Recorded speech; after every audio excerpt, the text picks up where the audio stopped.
c'est pour moi une des raisons pour lesquelles les couples long cours ne font plus l'amour. Tu vois, ce livre, je l'ai écrit vraiment pour offrir une nouvelle façon de se donner l'amour avec nos corps quand on est dans un couple au long cours et que tout ça c'est passé un peu. Et j'aime bien que tu commences à parler de cette réalité, non? Parce que le pire, c'est qu'il y a beaucoup de couples qui sont habitués à simplement, il y a moins de passion, il y a moins de sexualité, mais c'est normal. Hein? Je pense qu'il n'y a pas longtemps de temps, on voyait ça comme quelque chose de normal. Et je trouve qu'il y a des moments dans lesquels la femme ou l'homme commence à se dire, bon, qu'est-ce qui se passe? Je suis là encore, j'existe encore. Et c'est bien que tu sois précisément dans cette partie du congrès à nous rappeler ça, parce que pour moi, il faut nous rappeler que la relation de couple inclut la sexualité, veut la sexualité, a besoin de la sexualité. J'aimerais bien que tu nous parles de ça, de cette notion de couple-sexualité, de comment la sexualité est énorme. La clé là-dedans, c'est qu'effectivement, on va avoir plusieurs saisons, on va avoir des cycles, et c'est vrai que partager la sexualité, ça appartient. Avec ses frères et sœurs, on ne partage pas la sexualité, avec ses amis, on ne partage pas la sexualité, avec ses collègues de bureau. Il peut y avoir beaucoup d'amour, mais mélanger l'amour et la sexualité, c'est vraiment ce qui se passe dans le couple et qui est très beau. Ça me fait rire parce que j'étais en train de penser, hier je suis tombée sur une petite image humoristique et c'était un couple comme ça et c'était écrit en titre, en sous-titre, en dessous, tu vois, la plupart des couples attendent d'être mariés pour ne plus faire l'amour. Je trouvais génial d'avoir détourné ce truc parce que c'est quelque chose qui peut être tellement vivant et vibrant dans les couples long cours. C'est quelque chose qui peut aussi être tellement déserté. Et sans vouloir jamais donner l'impression que des phases où on ne fait plus l'amour, où des couples où on ne fait plus l'amour, c'est pas mal ou c'est pas anormal. Parce qu'il y a des couples dans lesquels c'est tout à fait ok. Ils sont à un autre endroit et c'est un autre espace. Mais pour les couples qui ne font plus ou qui font moins l'amour et que c'est une souffrance pour l'un ou l'autre et ou les deux, là, vraiment, il faut se bouger, il faut revenir, il faut aller chercher des outils, des espaces, des solutions pour remettre le feu là. Oui, je trouve que c'est très important cette clarté que tu donnes parce que il y a des relations de couple où les deux sont OK pour ne pas avoir de sexualité, mais qu'est-ce qui se passe? Ils vivent la sexualité d'une autre façon ou c'est même pas nécessaire? Pas forcément. Il y a des pactes de couple dans lesquels la sexualité elle est déléguée à l'extérieur du couple, mais pas toujours, même pas. Et tu sais, en fait, juste du point de vue du désir, des hormones et de la vitalité corporelle, plus on fait l'amour et plus on fait l'amour. Et moins on fait l'amour et moins on fait l'amour. Et il y a quelque chose qui peut tout à fait s'éteindre et très tranquillement, sans souffrance. Et là, moi, j'ai pas de jugement par rapport à ça. Je dis pas un bon couple est un couple qui fait l'amour, mais je dis que s'il y a de la souffrance, s'il y a de la tristesse, s'il y a du chagrin, s'il y a du manque, ou même de la colère, de plus être dans une vie de rencontres sexuelles ensemble, là, il faut regarder ce qui se passe. Comme d'habitude, c'est la souffrance finalement qui va nous guider. Hein. C'est cette saturation de souffrance et d'angoisse qui va finalement nous guider, nous montrer si c'est le moment ou pas de parler de sexualité dans notre relation. Et je trouve que ce que tu dis nous donne beaucoup de tranquillité. Hein, parce que précisément dans les congrès de la irrésistible cette année, je me souviens, on t'a dit, nous, cette année, c'est encore plus d'amour, c'est possible. Encore plus d'amour, c'est possible dans la relation de couple. Et on pourrait immédiatement dire, bon, encore plus de sexe, c'est possible dans la relation de couple. On devrait avoir plus de sexe si on a envie de vivre une vie épanouie. Ben ça, c'est une idée que je combats dans mon livre, tu vois, parce que une des choses que la société nous propose, notamment dans la sexualité, pour la réveiller, c'est du toujours plus. Plus de partenaires, plus de lingerie, plus de kink, plus de sextoys, plus de pratiques de plus en plus extrêmes, etc., pour aller chercher l'excitation, et moi je propose au contraire de faire silence, de faire moins pour écouter notre mouvement, pour écouter ce que veut notre corps, ce que désire notre corps, qu'est-ce que notre corps se mettrait à vivre, à faire, à danser, si on lui laissait enfin la parole, plutôt que d'aller essayer de danser les chorégraphies des autres. Tu vois, je pense que notre sexualité à tous, hein, elle a été extrêmement imprimée de toutes les histoires, de tous les films, de tout ce qu'on a lu, vu, entendu, et qui nous a fait habiter une sexualité qui n'est pas toujours tout à fait la nôtre. Qui va être tout à fait la même différence entre, tu vois, tu prends des cours de danse classique ou de jazz et tu danses et tu es content de danser. Ton corps, il danse, il fait les mouvements qu'il faut, et puis un jour, tu vas faire de la danse instinctive. Tu vas entrer dans un endroit où on te met de la musique et on va te dire écoute ton corps et laisse-le danser ce qu'il a envie de danser. Et tu vas être connecté à autre chose. C'est pas la même chorégraphie, c'est ta chorégraphie. Et je pense qu'on n'écoute pas assez notre chorégraphie et qu'on réplique ce qu'on pense que c'est que faire l'amour ou faire du sexe, et qu'on se retrouve parfois à périr d'ennui, ou de douleur d'ailleurs, hein, mais on se retrouve dans des séances de gymnastique sans culotte en fait. Tu vois ?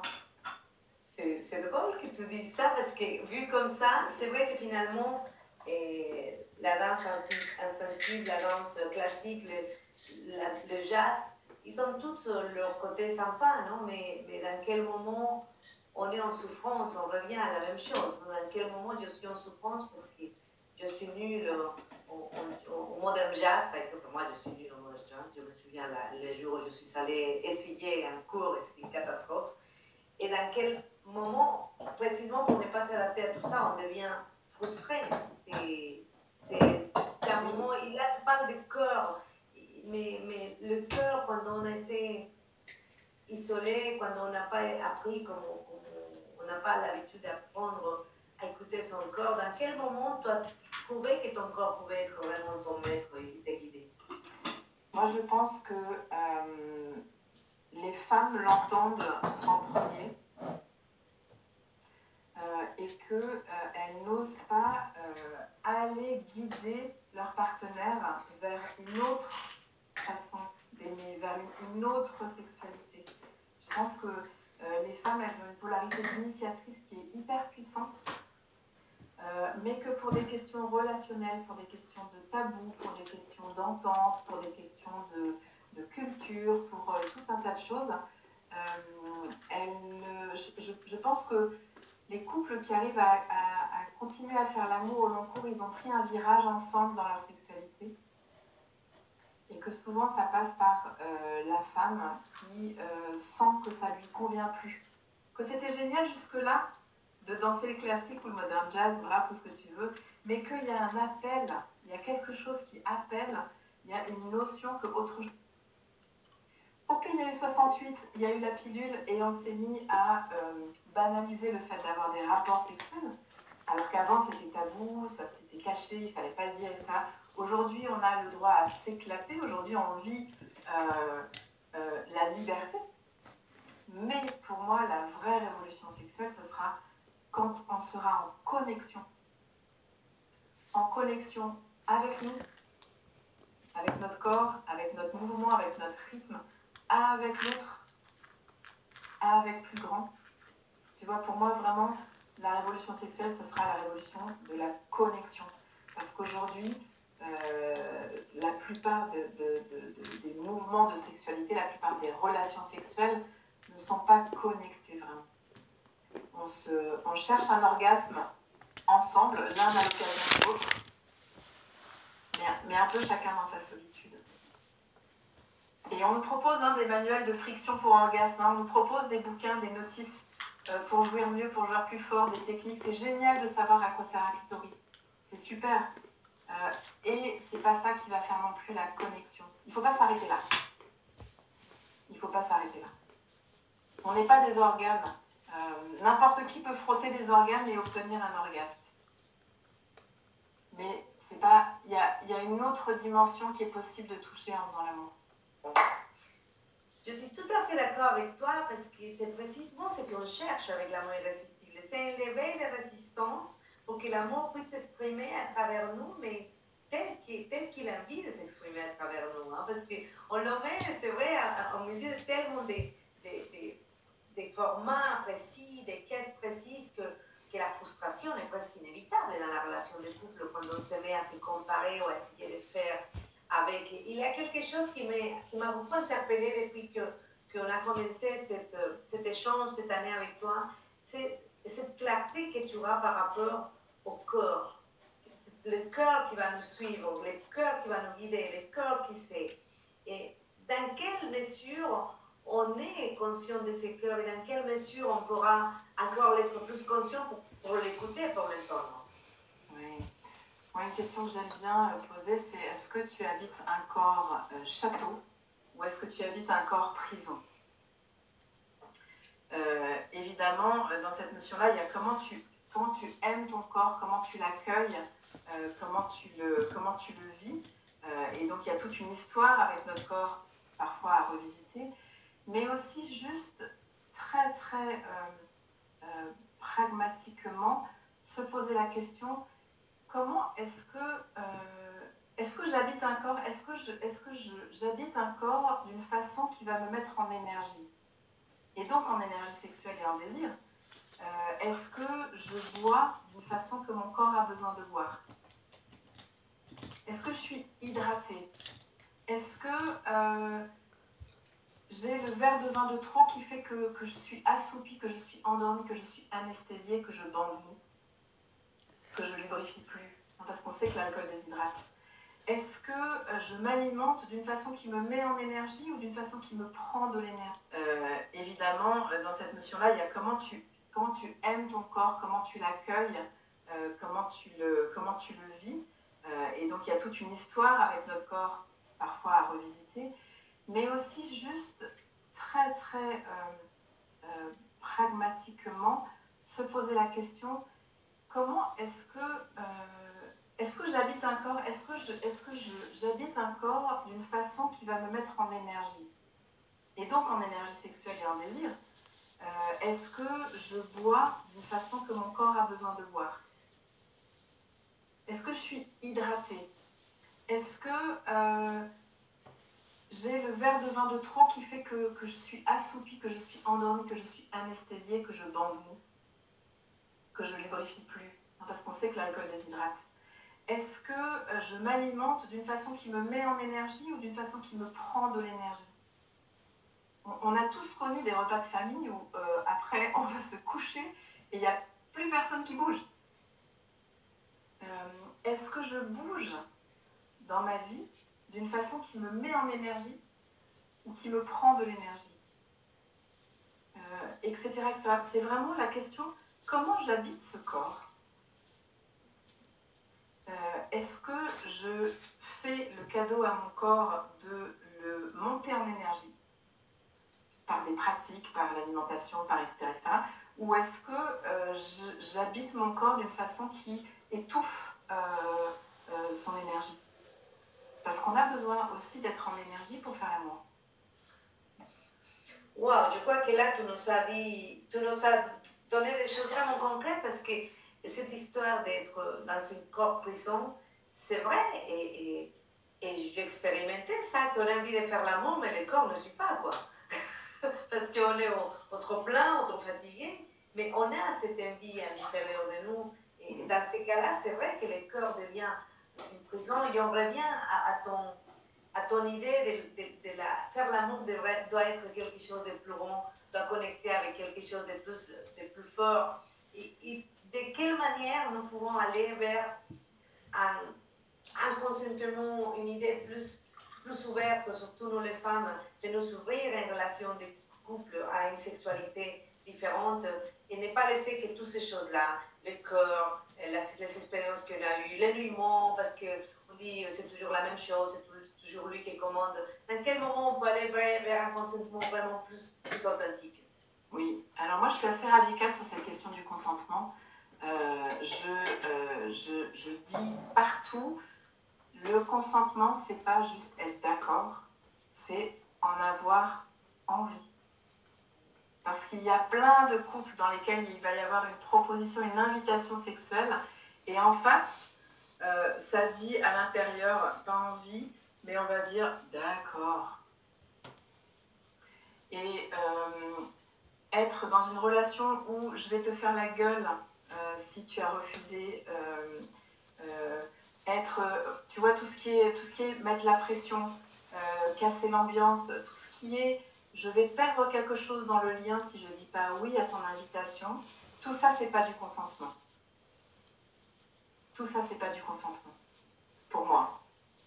Alors, on peut dire, t'as pas dit non, on peut dire, t'as dit oui, mais moi, je trouve que le pas de plus, et les couples au long cours qui ne font pas un travail fin au niveau du consentement et de l'envie, et l'envie, c'est pas la même chose que le désir, hein.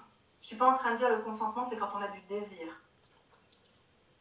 Je peux avoir envie de faire l'amour parce que je sais qu'en faisant l'amour avec toi, je vais me retrouver dans des zones dans lesquelles il y a de la connexion, dans lesquelles il y a du plaisir, il y a de l'échange. Mais mon corps, dans le désir, il ne m'envoie pas encore les papillons. Mais j'ai envie.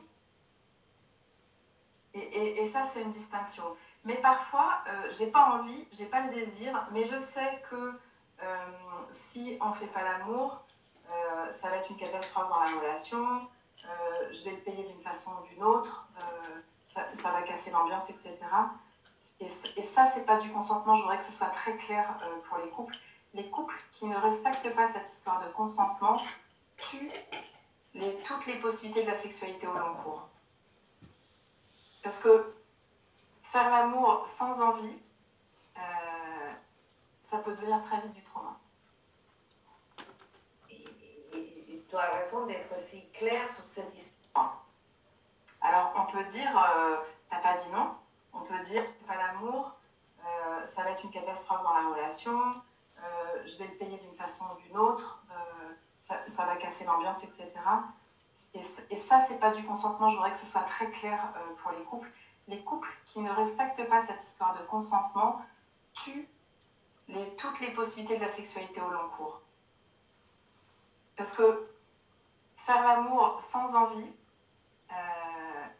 ça peut devenir très vite du trauma. Et tu as raison d'être si clair sur cette histoire, surtout parce que même nous, en étant devant ces rêves de vouloir avoir une relation de couple long terme, nous les femmes, on sait que la sexualité est très importante pour l'homme. On a appris que c'est l'unique façon comme l'homme se sont vraiment connectés. On a appris que pour l'homme, c'est une besoin basique, archaïque, tout ce que tu veux. Donc, comment on fait là? Comment on fait avec cette envie, comme on te dit, j'adorais, je pris des notes, cette différence entre l'envie et le désir? Parce que je peux avoir envie de faire plaisir à mon homme, je peux avoir envie d'être la femme qui attire son homme et qui entretient sa sexualité, qui l'accompagne. Mais comment faire dans ce moment-là où tu te rends compte que le désir n'est pas là, mais qu'il a cette paradoxe entre l'envie et le désir et la femme qui a envie d'avoir une relation à long terme? Alors c'est là que c'est génial. Si j'ai envie mais que j'ai pas encore le désir, c'est là que ensemble à deux dans notre histoire sexuelle, on va s'être donné la notice et on va avoir appris l'un l'autre comment se mettre en désir. Tu sais, on dit l'appétit vient en mangeant, mais l'appétit il vient en mangeant quand tu manges des bons plats. Si tu manges un plat que tu n'aimes pas, tu n'auras pas plus d'appétit.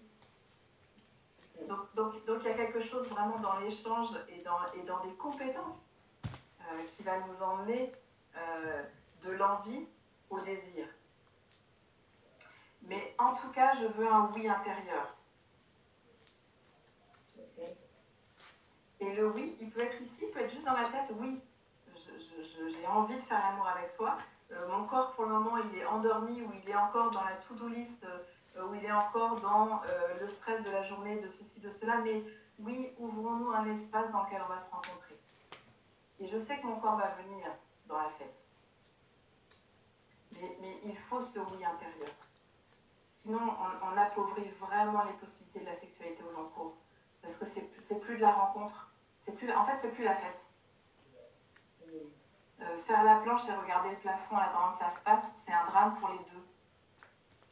C'est deux solitudes l'une dans l'autre. Donc, ok, il va y avoir une décharge de l'attention, il va y avoir une décharge sexuelle, mais on n'est plus dans le registre d'une sexualité porteuse, nourrissante, vivante, vibrante.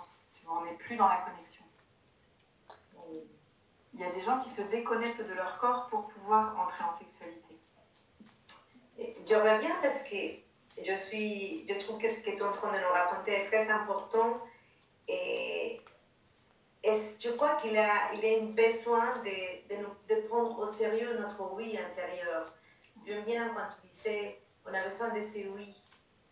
De ces oui, mais comment savoir si c'est oui que jusqu'à maintenant, peut-être on a cru que c'était un oui qui venait du cœur, de l'amour, on va dire. En fait, c'est juste un oui. Parfois, c'est juste un oui de la peur de décevoir, ou c'est un oui de la peur de prendre de la colère, ou c'est un oui de peur de ne pas être une vraie femme ou un vrai homme. Parce qu'on parle beaucoup de cas là, dans lesquels ce serait l'homme qui a plus envie, mais c'est pas toujours ça hein, dans les couples. Tu sais que c'est 75-25. Hein. Et donc c'est aussi un regard de la société qu'on a comme quoi l'homme aurait plus de désir, mais c'est vraiment pas toujours le cas. Et je dis ça parce que s'il y a des femmes qui nous regardent et qui sentent que elles ont beaucoup de désir et que leur homme en a moins, elles sont pas anormales. Elles sont pas anormales. Ça existe aussi. C'est lié notamment au taux de testostérone, mais pas seulement. Et ça arrive, tu vois, dans un quart des cas. Si on revient juste basiquement au stade. C'est bien, c'est top que tu nous rappelles ça parce que ça peut être. J'entends de plus en plus, tu as raison, des femmes qui disent moi, c'est pas le cas, moi, c'est moi qui envie, c'est moi qui demande, et c'est lui qui n'est pas vraiment prêt ou il est toujours fatigué. C'est vrai qu'on entend, il sait bien que tu fasses des points là-dedans.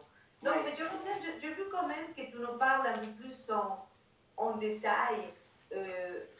Comment ça devrait démarrer maintenant pour nous la position entre ces sauvages et ces sacrés, comment on peut trouver son chemin d'équilibre, j'imagine, dans les moments actuels d'une femme qui est en couple, qui est en train de se préparer pour être en couple, pour être honnête avec sa sexualité et sa vie, ses responsabilités de sa vie sexuelle.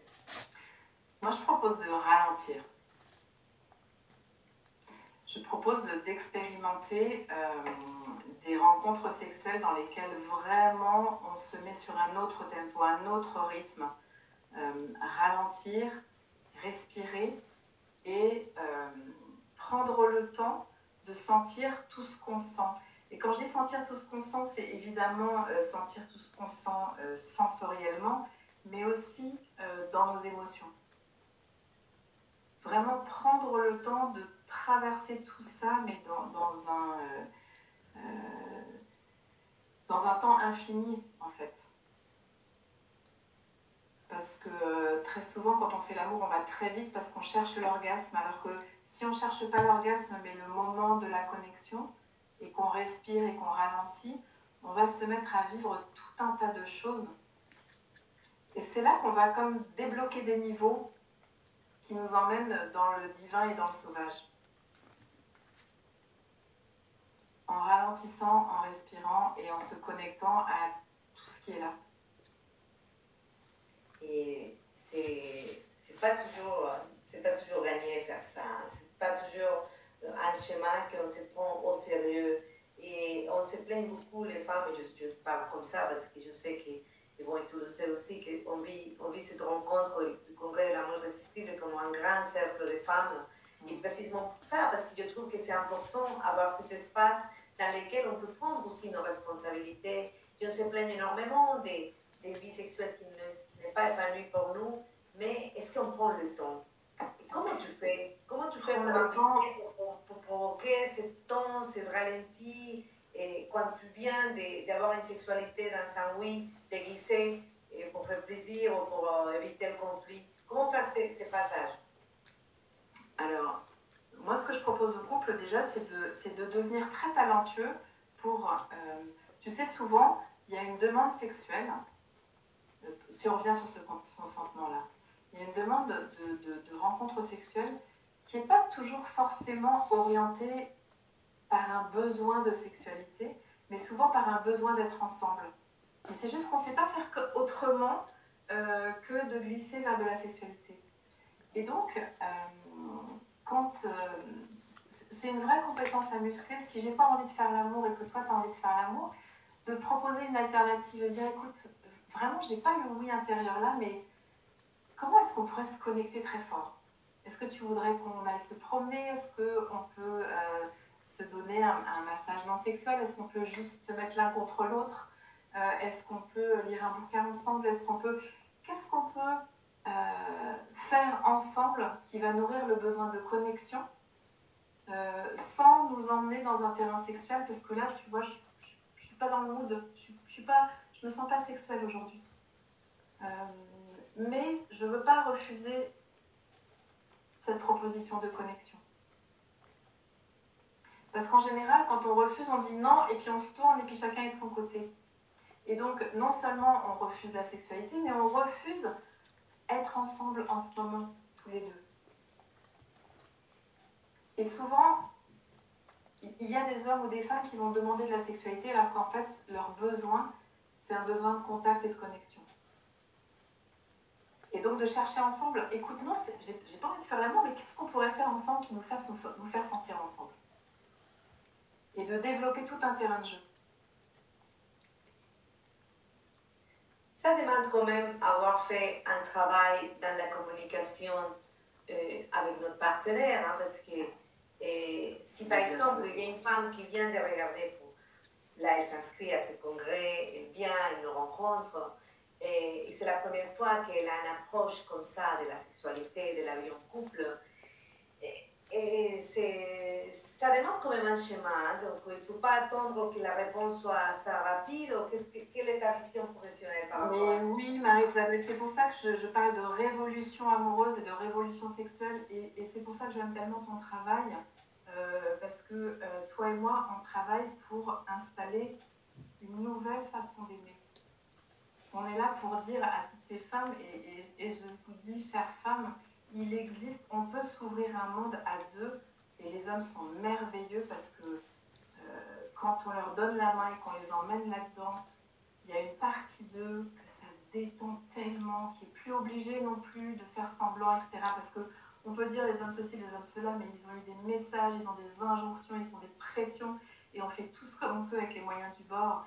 Et ce qu'on est en train de dire là, pour certains, ça peut paraître waouh, inatteignable, mais non, pas à pas. Et oui, ça demande du travail, et oui, c'est un chemin, et oui, il y a besoin de guides, et oui, il y a des espaces comme ça pour comprendre, ça existe. C'est possible de tisser un partenariat en couple d'une grande conscience, de faire fonctionner la médecine du couple, de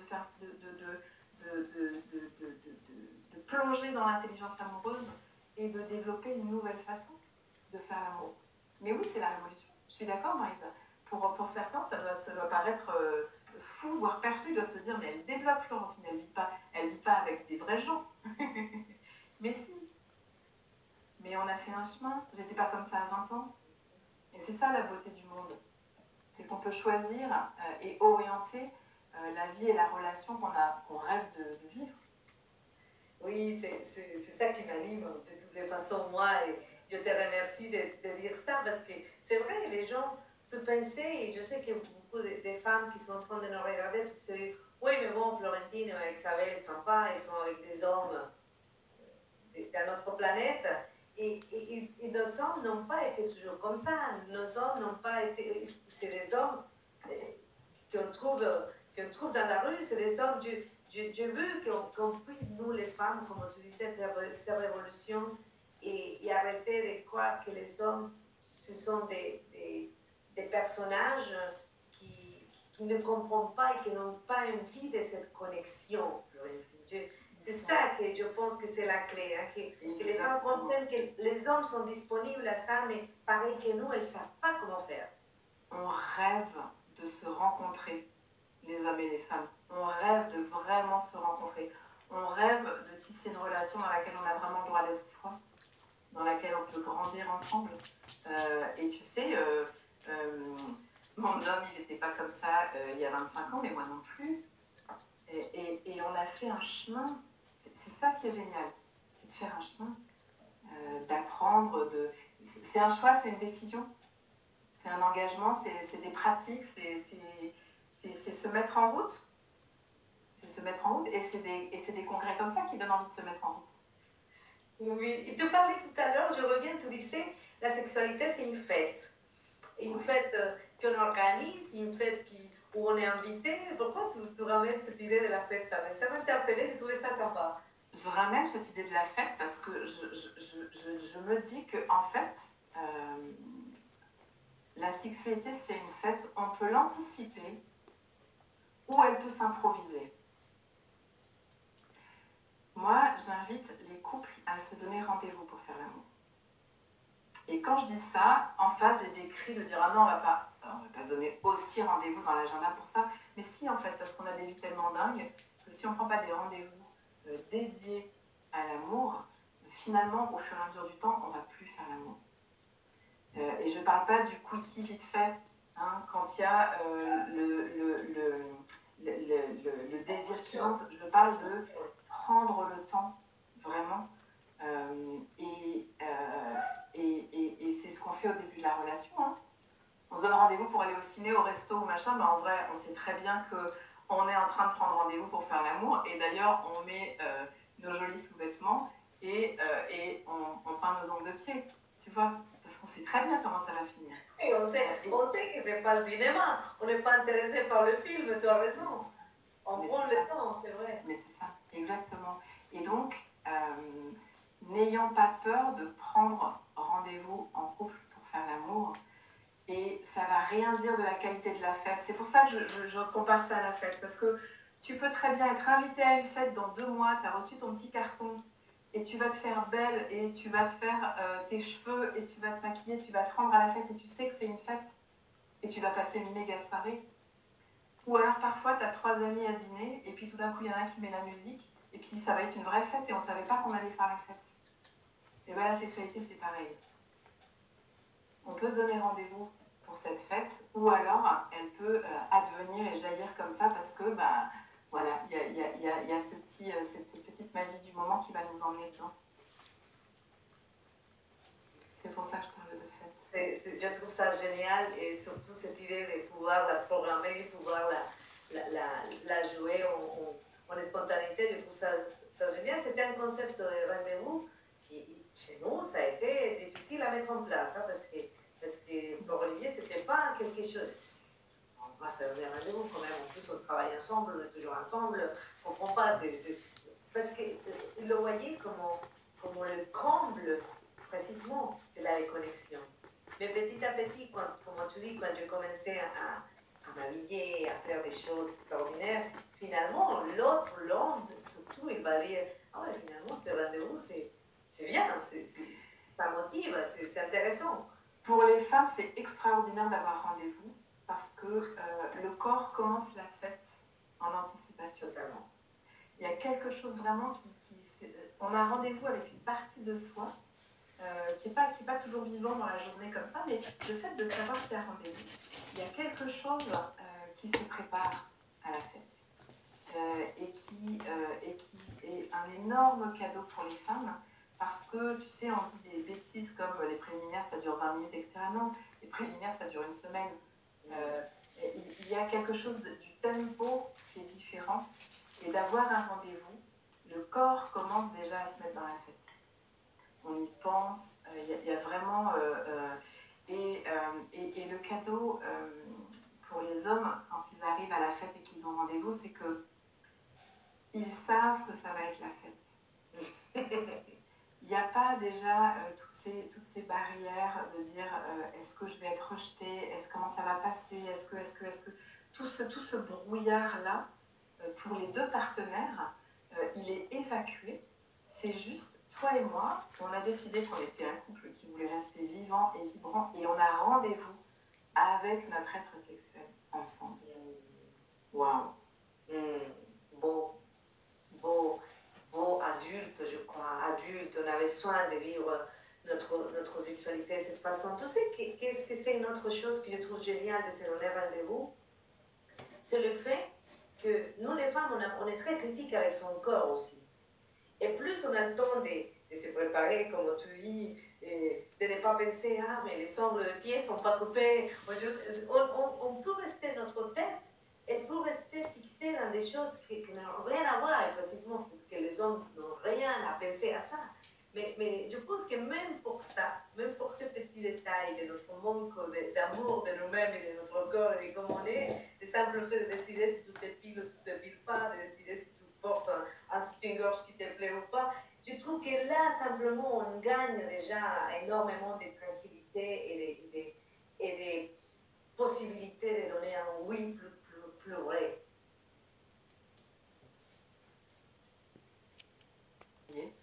Et il y a des fêtes où on se rend comme ça en jean chemise. C'est vraiment... mais oui, je suis d'accord avec toi, Marie-Isabelle. Ça fait une occasion de se préparer. Et se préparer en tant que femme, en tout cas, moi, je ne sais pas comment c'est se préparer en tant qu'homme, mais en tant que femme, se préparer dans notre féminité, c'est tellement de l'amour de soi. Quand on est en connexion avec soi. Ça peut être se maquiller, se déguiser pour l'autre, et là on est déconnecté, on est dans des attributs de l'autre, mais on peut être aussi en train vraiment de connecter avec une dimension